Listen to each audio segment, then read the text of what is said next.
Hi, this is Allison, and this is your Art of Alignment section. And here we're going to learn some fundamentals of alignment so that you not only have a safe and effective practice, but you know the basics that refine your practice and continually take you to higher and higher levels of yoga. You know, you'll often find that professional athletes or Olympians, they work on the basics. They're always refining and fine-tuning the basics and the fundamentals because that's what really makes a big difference. And even for more advanced postures, what you're really looking for is integration in the basics. What makes more advanced things possible are that you have a certain degree of alignment that you learn through more basic postures that allows you to do incredible things. So today we're going to learn alignment essentials. And this is going to be an overview of alignment through your body. And in Module 5, we're going to go deeper into specific alignment principles for different categories of asana, like so alignment principles for twists, alignment principles for back bends, so on and so forth. But today we're going to travel up the entire body and really become aware of what we're supposed to be doing in each area of our body. So to begin, take a comfortable seat because our first principle, as always, is to breathe. And in Module 3, you had a pranayama tutorial. So I'm not going to go deep into Ujjayi pranayama, but I am going to say, you know, when you're breathing in the asana practice, you want the breath to be full, consistent, and smooth. You also want to try to breathe through all the different areas of your body. So not just in the chest or the lungs or even the diaphragm, but breathing in the front body, breathing in the back plane of your body, breathing in the side plane of your body. So your breath is literally expanding your body, expanding the life force within you, and opening up your postures. When you truly connect with the breath in your postures, in your movement, magic happens. And you'll find that the more you can sync up with your breath, the alignment comes naturally and easily. It's like you're invited into deeper alignment. You're shown the way by your breath. So that is your first alignment principle. That is your overarching alignment principle, is connect with your breath. Breathe fully and deeply into all areas of your body. Have smooth, consistent breath throughout your practice. Now, the next thing we want to talk about is the foundation. So after our breath, after space, we go right down to the earth. We go to the solid energy of the earth. And your hands and your feet are most regularly your foundation. And they have 4 corners or 4 pillars that provide stability and integrity in your postures. They're the same in your hands and in your feet. So for example, with your feet, you have point 1, big toe mound, point 2, inner heel, point 3, pinky toe mound, and point 4, outer heel. It's the same thing on both sides, and the same in your hands. Index, point 1, inner heel of your hand, point 2, and pinky point of your hand, 3, and outer heel, point 4. Now these 4 corners create balance and stability in your hands and your feet. And 4 is the number of stability. You know, squares are the most stable geometric force. That's why often buildings are created in squares and rectangles.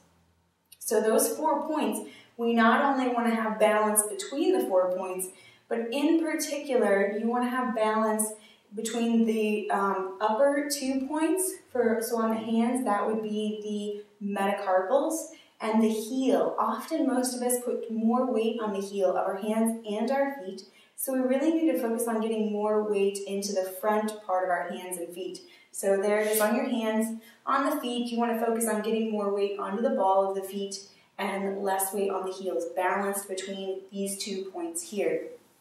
Now with your hands and feet, your fingers and your toes, I think of them like little antennae. They're very dexterous, they're very sensitive.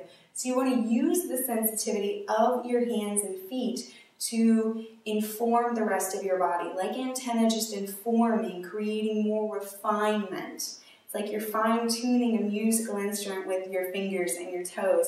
So make sure you're using your fingers and your toes to the best of your ability as well. Now, I'm going to take you through a few examples of how the hands and feet work in a couple postures. We're going to start with the feet. And you can go ahead and come into Parsva Konasana. So bend your right knee to a square. Let's put the elbow to the knee and backhand on your hip. And often the back foot will get lost. So you really want to press through the back foot. And that's the foot that will lift up first. So that's where you want to focus your energy. And again, focus on bringing weight equally into the front part of your foot and the back of your heel. So when you're balanced, equal distribution of weight between the 2 feet, that is a good foundation. Warrior 2, same thing. Often will lean, so shift weight into the back part of your foot. Equally distributed between the front part of your foot and your heel. Good. Now, lunge pose. Let's keep the right foot forward. Right foot's down, and then the left heel, often will just kind of go to sleep and do whatever it wants. So lift the left heel up. So you have active engagement through the front part of your foot and your heel. So your foundation, your hands and feet are always charged, always active, always with integrity. Now another one, Uttanasana, come into your standing forward fold. If there's too much weight in the heels, the hips will shift back, right? So the hips are behind the heels. If there's too much weight in the front of the feet, which rarely happens, the weight's forward. So you can see that balancing the weight between the ball of your foot and your heel brings the leg bones into more alignment. That's what you're looking for.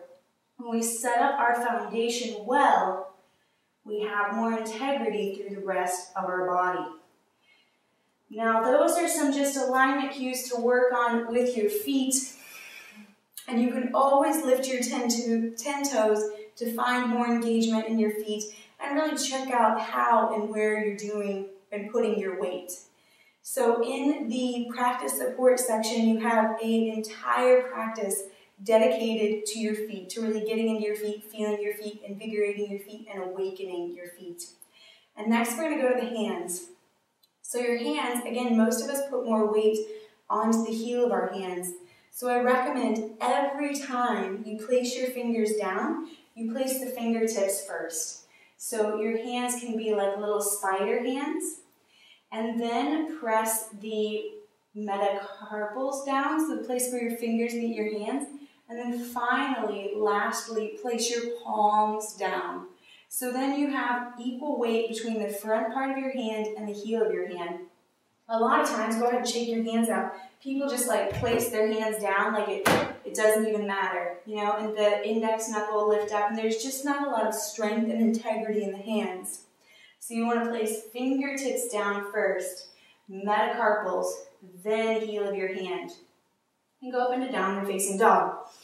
See how that feels. This is one of the most important things my teachers taught me. Then come onto your hands and knees, lift your hands, and just place them down carelessly. Right? Don't do anything to your hands and lift up to downward facing dog. I bet you feel really heavy in the heel of your hands, and it probably doesn't feel as supported. You don't feel as steady. So come back down.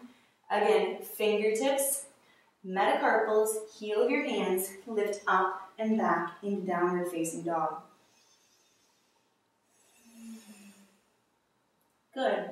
Come onto your hands and knees and take your arms up overhead. So when your arms are overhead, people have the same tendency for the arms just to hang out, for them to go to sleep. So with your arms up overhead, imagine you're holding a ball. So your hands are engaged. Your hands are engaged and you have power, and then you can draw your shoulder blades on your back. Right? So the hands, you can feel the tone in your arms. Just go ahead and bring your hand down. Don't do anything with your hands. And feel the tone in your forearm. Feel the tone in your upper arm. Not much tone, right? Open your hand up. Feel the tone. And then claw your hand. Get charged in your hand. Now feel your forearms and even your upper arms more charged. You don't always have to make this claw, but even in any plane, whether your arms are up overhead Whether you're balancing on your forearms, you want to have engagement in the hands. You want the hands to be alive, those antennae to be working. Let's do one more pose with our hands. Place the fingertips down. Metacarpals down. And so your palms are light. Now keep pressing your fingertips into the mat and inhale, come forward to plank pose. Keep your fingertips pressing into the mat. Exhale, downward facing dog. Hopefully you notice a difference there. And then keep your fingertips pressing into the mat. Come onto the outer blade of your right foot, right hand for Vashisthasana. You can bring your left foot in front, but keep your fingertips pressing down. Good. Left side, left hand, fingertips pressing down. Stay active in your feet. Hand can come to your hip, just checking out the engagement in your hands, where the weight falls, and trying to become more balanced on the four corners of your hands and feet. Good work. So if you did nothing else in your practice but really refine your hands and feet, you would notice tremendous transformation in the rest of your body. It was through working with your feet that I was able to heal a massive back injury. Because the feet, hands, like antenna, they refine the rest of the core. And that's something you can work on for a lifetime. So remember the four corners. Remember to have balanced weight between the front and the heel of the hand and feet, and then use your fingers and your toes for more dexterity and more refinement. Next, we're going to talk about your shins and your forearms, so your lower limbs. And your lower limbs correlate to the earth element, so you want these to be strong and steady. It's very natural for the shins to kind of bow out or get watery. You know, there's not a lot of integrity in these parts of our limbs. But bringing more integrity, bringing more stability, like the earth, to these parts of our limbs creates more power. It creates a boundary. So we can have expansion, we can have transformation inside.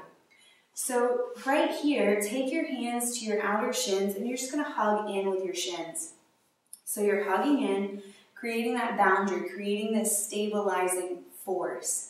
And that's what we're going to work on. In the forearms, it'll just be hugging the forearms in. A lot of times they'll bow out. So again, hug the forearms in. We're going to use some blocks to feel this difference in our body. So you can come to standing and take a block and place it in between your upper calves. So right at this thick part of the calf. And then you're going to come to the top of your mat. And the top of your mat, inhale, reach up to the sky, and exhale, bow in Uttanasana. Keep the block hugging in. You're probably going to notice there's more power in your lower legs than you normally feel. And then place your hands and come back to downward facing dog. You can step, hop, or walk, but keep the block in between your shins. Now, in downward facing dog, hug your shins in. Notice the power you feel in your lower legs, and inhale, come forward to plank pose. Keep hugging the block in between your shins. Exhale, downward facing dog. Good work. That probably gives you a good reference of how much power you need to have in the shins. Again, inhale, come forward to plank pose. Keep the block in between your shins, lower down. Inhale, curl up, cobra or up dog. Keep hugging the block in between your shins. You forget about this part of your body, I know. And then tuck your toes, lift up and back, downward facing dog. Good. Bend your knees, look forward at your hands, and inhale, step or hop to Uttanasana. Exhale, bow in. Keep hugging your block and rise up to standing. Good. I bet that awakened some awareness. Now, what happens to this alignment principle when the legs are far apart? Even with the legs far apart, you hug the shins towards one another. So you're trying to drag your legs together. Let's try Participle Konasana to feel that. So you're going to bring the left knee to a square, elbow to your knee, hand on your hip. Now, most of the time we're just kind of hanging out, right? And watch my legs. But when I hug the shins together, there's power in between the legs. It charges the legs, it stabilizes the shins, and that's what you want to create. Let's try that in a wide-legged forward fold. So a lot of times you're just extending out, and the shins will even bow out. So you want to hug them in, right? Hug your legs together like you're trying to drag your feet or hop your feet together. Good, that is the energy of your shins. Come onto your hands and knees, or actually come onto your knees, and you're going to place the block now on your forearms, because this is another place where we forget our strength. Block in the forearms, you're going to hug the forearms into your block, and take the arms up overhead. Very good, I bet there's more power there than you knew, and hands out in front of you, keep hugging the block in your forearms, and inhale, arms up overhead. One more time, hands come down, block stays in your forearms, good, and then arms up overhead. This is the energy, this is the power we want to have in the forearms consistently. Let's try it in another pose. Bring your hands to the earth. Your hands will have to be very close, but you're going to hug the block in your forearms even as you press back to downward facing dog. Especially when we're bearing weight, we can lose our own power in the forearms. Inhale, come forward to plank pose. Keep your block. And exhale, downward facing dog. One more. Hug the block. Inhale, plank pose. Exhale, dog. Good work. Come back onto your knees. Remove your block. Now again, that's easy to recognize with the block, but how do we feel it when we don't have a block? And we're going to feel that in Cobra. The elbows and the knees are indicators of the energy in the forearms. So when you hug the elbows and the knee hugs into the midline, it's representative of charging this part of the arm. So let's try Cobra pose. Come onto your belly. A lot of times the elbows will splay out. So hug your elbows in, squeeze your elbows together, pull yourself forward, and then rise up. Keep the elbows hugging towards your ribs. That will give you more power. That will give you more stability so you can have more opening through the chest. Excellent. Now from here, the shins are the earth element. Next, we're going to move into the thighs and the water element of the hips and the pelvis. Now, what you want to feel in the hips and the pelvis is the thigh bones moving back. A lot of times we curl under, so we want to move the thigh bones back, right? So this big bone moves back into the hip socket so the hips can widen and expand. It's really easy to feel here on hands and knees. So go ahead and come onto hands and knees. Tuck your toes under and try to move your butt bones back. Try to stick your butt out back behind you. That'll move the inner thighs back and create a widening curve in your low back. Now let's go ahead and feel that standing up.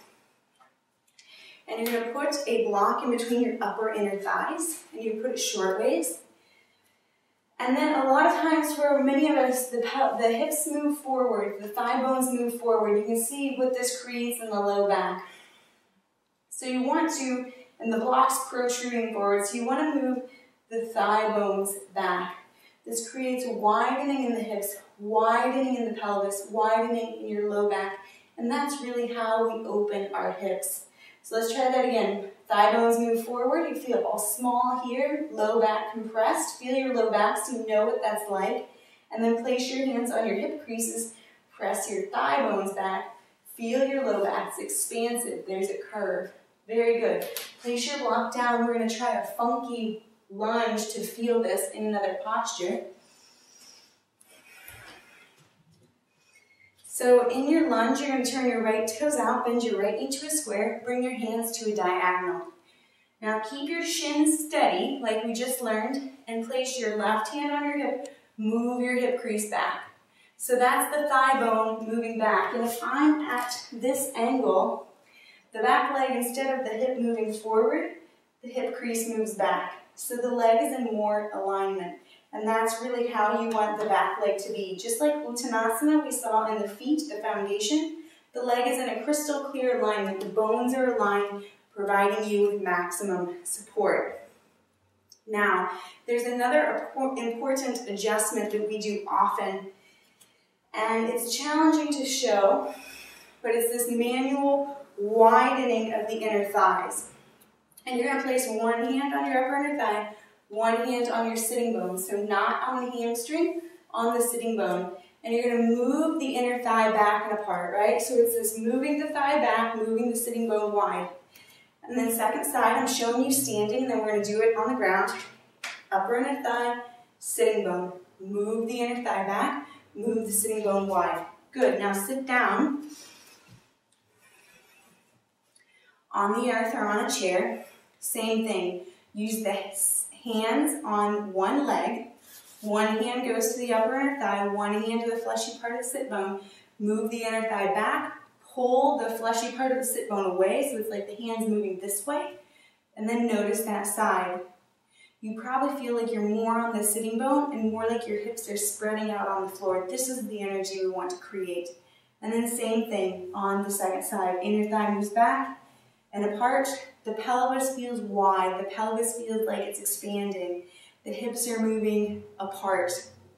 This is the opening in the hips we want to create. This is the water element. It's fluid, accommodating. And now that we've opened the hips, the next alignment principle is the tailbone. It's drawing the tail down so you draw the belly up and in and ignite your core. We're going to use the block again in between your upper inner thighs, because each one of these alignment principles builds upon the other. So you never forget what we've learned before. It's like building a temple in your body. So block in between your upper inner thighs. Your feet are planted, just like your foundation feet. Your shins are hugging in, just like the blocks down there, like we practiced before. And the thigh bones are moving back. It's widening the pelvic floor. Now, at some point in time, there starts to be a little too much of a curve, right? So we want to stabilize the curve in the low back. So this alignment principle, the tailbone, igniting your core, you're going to scoop your tailbone down, draw your low belly up and in. Not, the thigh bones don't flow forward, right? You keep the thigh bones back, tail down, belly up and in. This is going to draw your low ribs back, and you'll really feel strong and engaged in your core.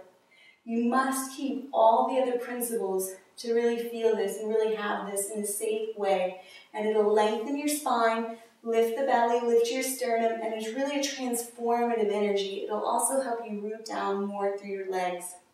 Let's go ahead and release the block and find that in a standing posture. So let's come into a high lunge, right foot forward, left knee back. Now often in the high lunge, the belly will drop forward, and there's that hyper curve in the low back. So bend your back knee to a square. Tuck your tail under, draw your low belly up and in. Notice how long and expansive my spine is.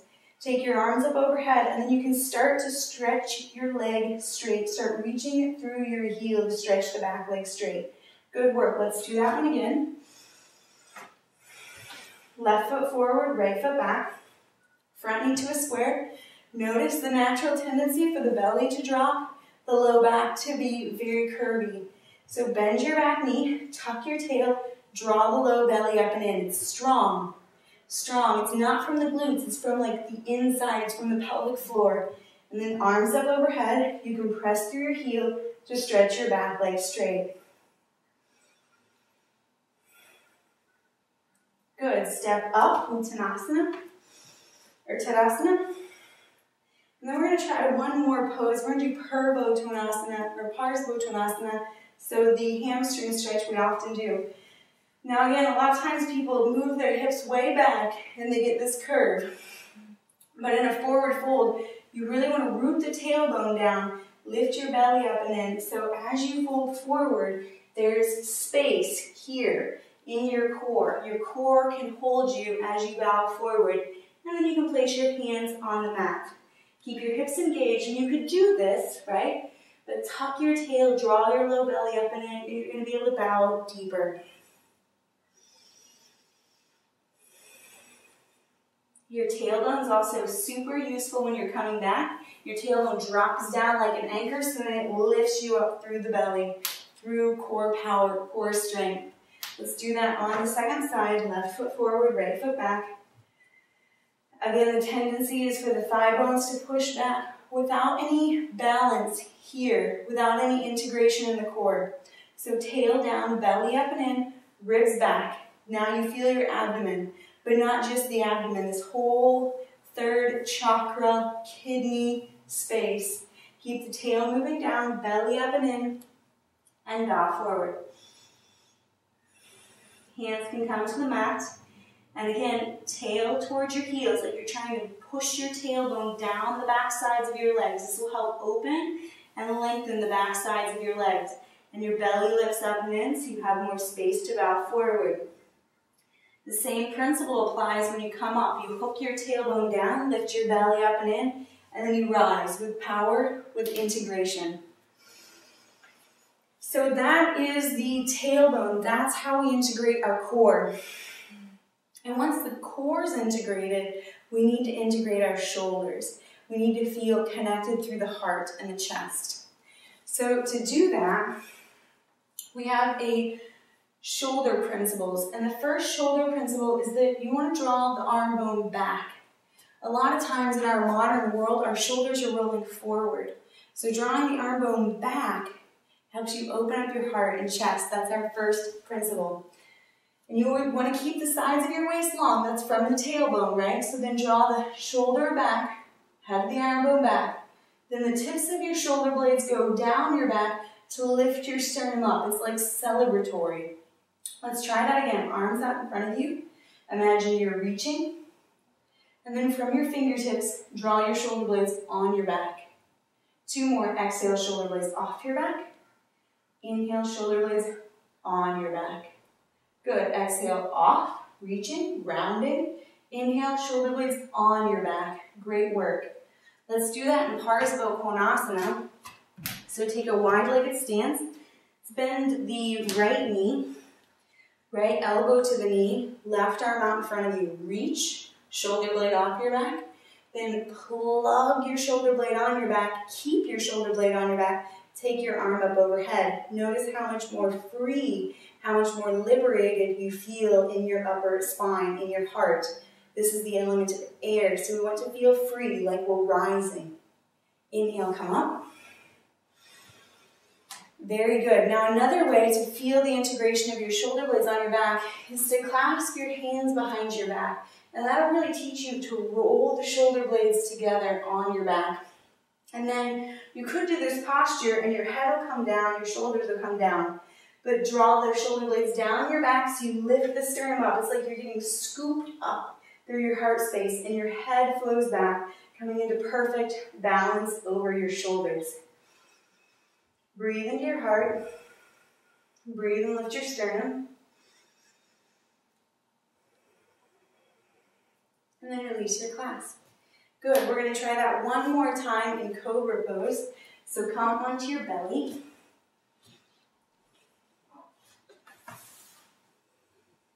And in Cobra pose, place your hands beside your heart.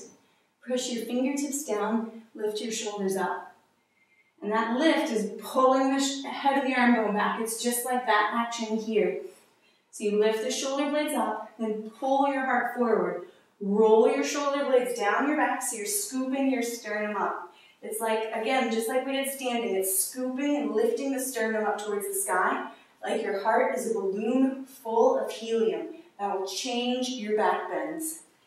And these alignment principles apply in every posture.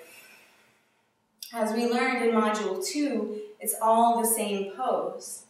The postures are in every pose, just some poses are better at teaching us, better at showing us these different alignment principles. Now, the last alignment principle we're going to talk about is the throat, neck, and head. For most of us in our modern world, the head moves forward.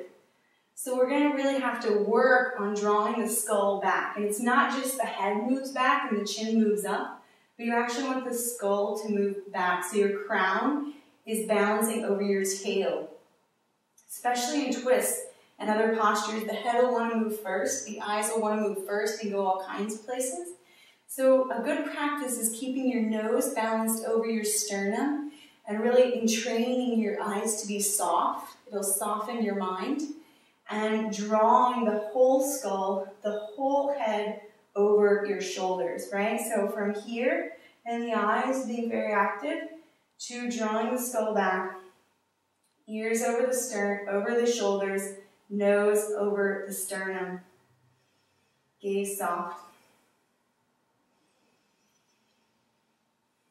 If you have trouble knowing where your head is in time and space, you can run your tongue on the top of your mouth. It's your upper palate, and you can use that to gauge where your skull is. I know for me that was a hard thing to feel and find for a while. Now, to practice getting our head, neck, and throat into alignment, we're going to do a therapy posture that I love. You're going to clasp your hands behind your head, so your hands interlace right at the base of your skull, and bring your elbows together. Now, again, a lot of times the head's moving forward, so here you just press your head back into your hands, and your hands lengthen up towards the sky. So the hands move towards the sky, and you'll be able to press your skull back, and you'll notice that it also opens your shoulders. So this is a great one for if you've spent time at the computer, if you've spent time reading, and you're starting to feel yourself go like this. Do this little adjustment, hands behind your head, press your skull back, lengthen your skull up towards the sky. So the energy's back and lengthening. Good, now we're going to apply that same principle in a couple different back bends. First, camel's pose, or preparation of camel's pose. So you're going to sit on your heels, take your hands behind you. Again, most of the time we're like this. We're going to do the opposite. Squeeze your shoulder blades together, just like we learned in the shoulder principles, and then take your head back. In back bends, ultimately, your neck can start to rest on your shoulders, right? And that's the alignment you want to support for your head. This is great to just give yourself a big counter pose. You're opening your throat, you're nourishing the thyroid, you're allowing blood to enter the brain differently. But you should always be able to sing. You shouldn't take your head so far back that it constricts your throat. You should always be able to talk and breathe fully. Now, in bridge pose, a lot of times the head moves down. So it's just that same alignment we've seen so many times where the chin moves into the chest, and you notice how it changes my voice. So keep the head pressing back, the ears in alignment with the shoulders, the front and back of the throat equally open. And you can see there's a space in between the back of my neck and the floor. Pressing your feet, lift your hips, place a block underneath your sacrum. It can go either low, medium, or high. Go to the level that feels best to you. Work your shoulder blades underneath your back and keep pressing your head into the back of your mat. This is one of the best therapy postures for your upper back, your shoulders, really creating space and opening in your shoulders and your neck. Again, there's a curve in the cervical spine. Your nose is balanced over your sternum. Your gaze is soft. And this is how to create balance and integrity and great alignment in your head, neck, and throat. And that is really the end of our alignment essentials. These little refinements, and I know there was a lot in this short video, and there's going to be even more in Module 5, but if you just work on these alignment essentials, it will make your practice more intelligent, more effective, and infinitely more powerful. This is how you refine your practice. This is how you make progress. This is how you get better at asana. But it'll also train your awareness. It'll also make you more detailed, more precise, more oriented and focused. So powerful, powerful teachings here. I really encourage you to practice along with this video, review this video regularly because it is jam-packed with powerful instruction that, you know, I spent many, many years learning how to work the body this way. And these were the gems. These were what I thought were the most important aspects to share with you, the essentials.